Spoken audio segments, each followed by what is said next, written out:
ఈరోజు కార్తీక బహుళ ఏకాదశి, దీన్ని ఉత్పన్న ఏకాదశి అనే పేరుతో పిలుస్తారు.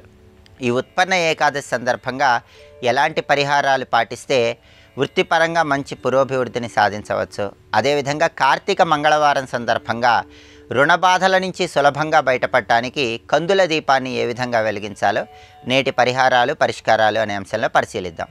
ప్రధానంగా ఈరోజు కార్తీక బహుళ ఏకాదశి, దీన్ని ఉత్పన్న ఏకాదశి అనే పేరుతో పిలుస్తారు. ఈ ఉత్పన్న ఏకాదశిని హరిప్రియం, విష్ణుతిథి అనే పేర్లతో పిలుస్తారని ధర్మసింధు అనే ప్రామాణిక గ్రంథంలో చెప్పారు. ఈరోజు ప్రధానంగా 3 విధులలో ఏదో ఒక విధిని పాటించాలి. మొట్టమొదటిది ఉపవాసం, రెండవది జాగరణ, మూడవది విష్ణు పూజ. ఈ మూడింటిలో ఏది చేసినా విష్ణుమూర్తి సంపూర్ణమైన అనుగ్రహం కలుగుతుంది. అలాగే ఈరోజు ప్రధానంగా విష్ణువుకి ఇచ్చే అర్ఘ్యము విష్ణువు అనుగ్రహాన్ని చాలా సులభంగా కలిగింపజేస్తుంది. గృహంలో లక్ష్మీనారాయణల చిత్రపటం దగ్గర దీపాన్ని వెలిగించి ఒక రాగి చెంబులో నీళ్లు తీసుకొని ఆ నీళ్లలో తులసి దళాలు, పసుపచ్చటి చామంతి పూలు, కొద్దిగా గంధము, సువాసన కలిగినటువంటి పుష్పాలు వీటన్నిటిని వేసి ఓం నమో భగవతే విష్ణవే అని జపిస్తూ ఆ రాగి చెంబులో ఉన్న జలాన్ని ఒక పళ్ళెంలో విడిచిపెడుతూ విష్ణుమూర్తికి అర్ఘ్యం ఇవ్వాలి.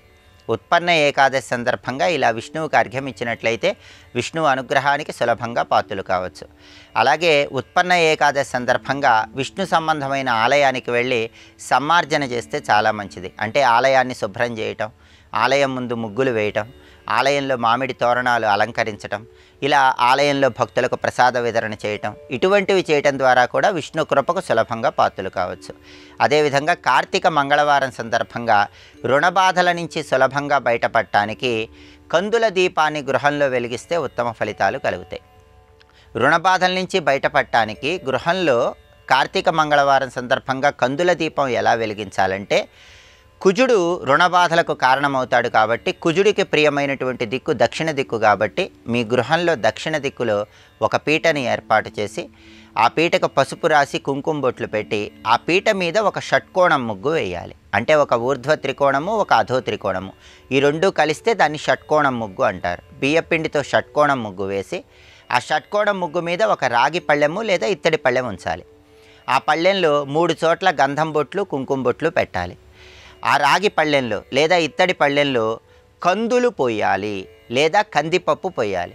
ఆ కందులు లేదా కందిపప్పు మీద ఒక మట్టి ప్రమిదను ఉంచి ఆ మట్టి ప్రమిదలో నువ్వుల నూనె పోసి 9 ఒత్తులు కలిపి ఒకే ఒత్తిలాగా చేసి ఆ ఒత్తి దక్షిణ దిక్కు వైపు వెలిగేలాగా చూడాలి. ఈ 9 ఒత్తులకు కూడా కుంకుమ రాసి ఆ 9 ఒత్తులు కలిపి ఒక ఒత్తిలాగా చేసి దక్షిణం వైపు వెలిగేలా చూడాలి.